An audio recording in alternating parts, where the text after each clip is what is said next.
Assalamualaikum warahmatullahi wabarakatuh. Baik teman-teman, kita akan melanjutkan video saya terkait dengan materi bab keseimbangan dan dinamika rotasi, yaitu pada bagian 2 atau part 2. Nah, kemarin teman-teman sudah belajar tentang bagaimana menentukan sebuah momen gaya, yaitu melalui rumus matematis. Jika diketahui momen gaya yang bekerja pada sebuah benda itu tegak lurus, ya. Nah, kemudian selanjutnya di sini ada contoh soal terkait dengan materi yang sudah kita bahas di video sebelumnya. Nah, terkait dengan momen gaya ini sendiri, momen gaya dalam kehidupan sehari-hari itu bisa teman-teman lihat pada peristiwa penggantian ban oleh seorang kenek, ya teman-teman ya. Nah, kenapa kok seorang kenek itu mengganti ban atau memutar mur menggunakan galah yang sangat panjang itu untuk mempermudah pemberian gaya atau memperkecil gaya yang mengakibatkan nanti mur dapat berputar. Jadi semakin besar atau semakin panjang galah, maka nanti gaya yang akan diberikan semakin kecil. Seperti itu ya teman-teman ya. Kemudian selanjutnya juga dalam kehidupan sehari-hari, dalam momen gaya ini juga bisa kita temui dalam pembuatan gagang pintu, ya. Kenapa gagang pintu diletakkan pada tepi pintu gitu ya. Nah, ini untuk mempermudah atau memberikan gaya yang jika diberikan gaya sedikit maka akan mendapatkan perputaran yang besar gitu ya, atau membuat momen gaya yang besar seperti itu. Nah, berikut ini merupakan contoh soal terkait dengan peristiwa momen gaya. Misalkan ada sebuah tongkat, ya teman-teman ya, kita abaikan tongkatnya masanya, misalkan tongkat seperti ini, kemudian titik ini merupakan pusat rotasi.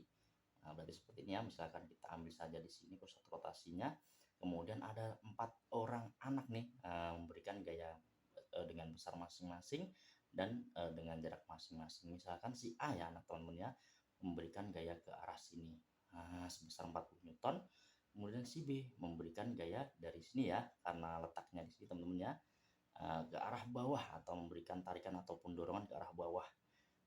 Kemudian si C memberikan tarikan atau dorongan atau gaya dari kanan pusat rotasi ke atas seperti ini, ke arah atas seperti ini. Kemudian si D memberikan gaya juga ke atas dengan besar 20 Newton dan jari-jari atau lengan gaya teman-teman ya, bisa disebut juga lengan gaya 20 Newton, maaf. Nah, seperti itu. Nah, kira-kira nanti perputaran yang terjadi bagaimana nih teman-teman kalau keempat anak memberikan gaya yang berbeda-beda besarnya, kemudian jari-jari atau lengan gayanya juga berbeda-beda, seperti itu ya. Nah, kira-kira kemana nih? Ke arah searah jarum jam atau berlawanan arah jarum jam? Seperti itu teman-teman ya, untuk logikanya ya. Nah, maka dari itu untuk mencari jumlah dari momen gaya atau torsi itu bisa kita tulis seperti teman-teman ya. Sigma torsi atau jumlah torsi yaitu besarnya sama dengan tau 1 atau torsi 1 tambah torsi 2 tambah torsi 3 ditambah torsi 4. Seperti itu teman-teman ya.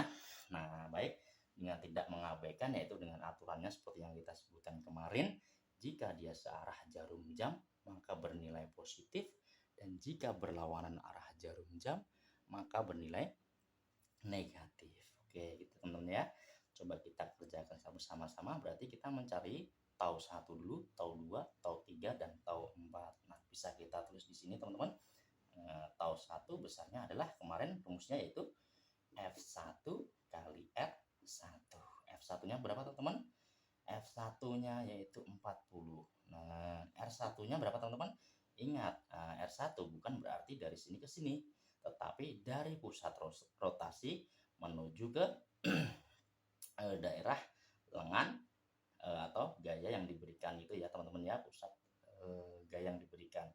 Nah, dari sini ke sini berarti artinya yaitu dari lengan gaya yang diberikan atau lengan gayanya sebesar 80 ditambah 40 berarti 120 teman-teman ya, cm.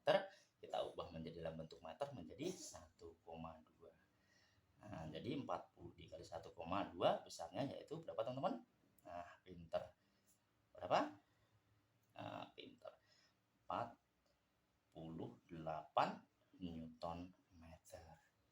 Nah, gitu ya. Nah, kemudian kita cari lagi tau 2. Nah, tau 2 besarnya adalah F2 dikali R2.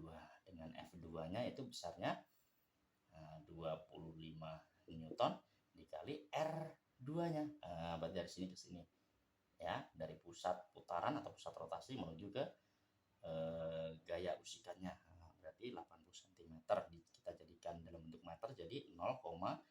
25 dikali 0,28 jadinya yaitu berapa teman-teman? 20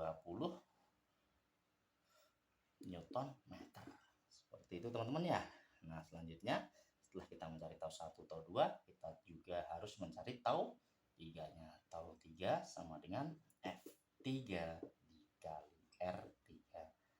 Nah, F3-nya berapa teman-teman?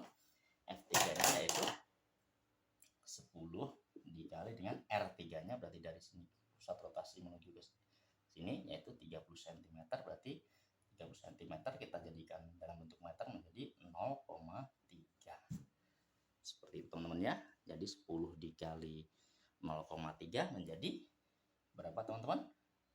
10 dikali 3 yaitu menjadi 3 Newton meter. Nah, seperti itu teman-teman ya. Kemudian tau 4-nya kita cari juga, yaitu besar tau 4 sama dengan F4 dikali R4. Nah, seperti itu ya.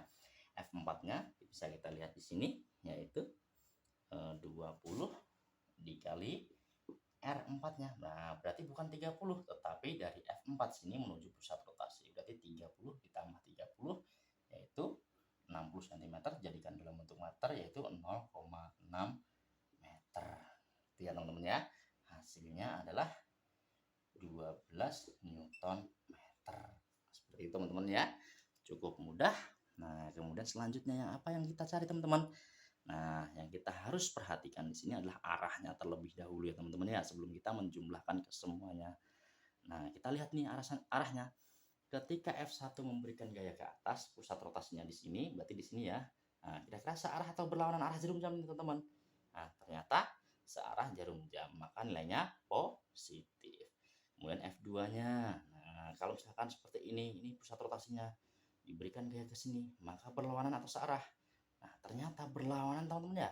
Maka nilainya adalah negatif. Kita taruh di sini negatif. Nah, seperti itu teman-teman ya. Nah, selanjutnya F3. Nah, F3 di sini teman-teman. Rotasinya di sini. Memberikan gaya ke atas sini. Nah, berarti searah atau berlawanan? Nah, berlawanan. Maka nilainya negatif. Nah, pintar sekali. Kemudian selanjutnya F4 arahnya. Kalau dia di sini pusat rotasinya. Kemudian diberi gaya ke atas. Searah atau berlawanan. Nah, ternyata berlawanan berarti negatif juga. Seperti itu teman-teman ya, cukup mudah ya. Nah, selanjutnya kita masukkan, nih sudah kita cari tau 1, tau 2, tau 3 hingga tau 4, kita masukkan ke dalam sini. Nah, seperti itu ya. Kita ganti saja ke sini teman-teman. Ke bawah sini itu besarnya sigma tau sama dengan tau 1-nya yaitu kita dapat cari tadi 48 tambah tau 2-nya negatif 20 tambah tau 3-nya negatif 3, tau 4-nya tambah negatif 12. Nah, sekarang berapa hasilnya teman-teman? 48 ditambah negatif 20 tambah negatif 3 ditambah negatif 6. Berapa hasilnya teman-teman? Yaitu positif berapa teman-teman? Positif. Nah, kita cari ya teman-teman ya. Nah, di sini 48 negatif 20 berarti jadi tinggal positif 28. Positif 28 dikurang negatif ditambah dengan negatif 3 itu positif 25. Positif 25 ditambah dengan negatif 12 yaitu positif 13. Berarti arahnya kalau dia hasilnya positif maka bagaimana teman-teman? Newton meter ya teman-teman ya. Searah jarum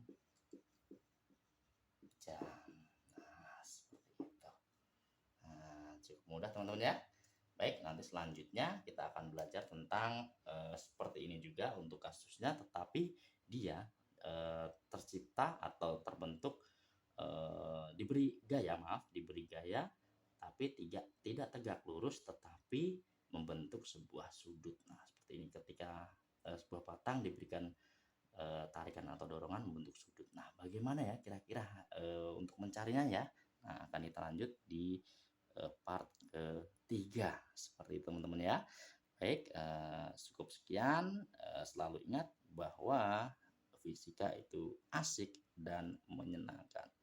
Bye bye.